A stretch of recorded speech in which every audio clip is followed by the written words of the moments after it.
परिचय मु ex serviceman association Vasudevpur president Subedar major honorary captain Sharad Kumar नायक।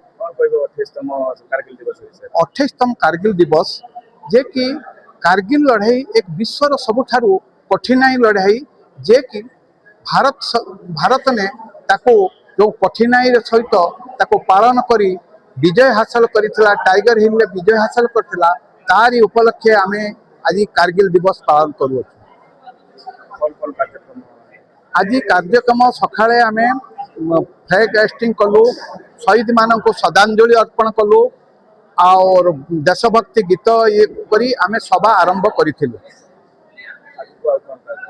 आगो को आमर यही वार्ता जीव जे देश पई समस्त एकत्रित होंतु देश सेवा करंतु आ कारगिल भलिया जिते भी आम देशर कौन शत्रु आम ये करे आमे ताको दृढ़ ये करी ताको शत्रु को पराजय करिबु।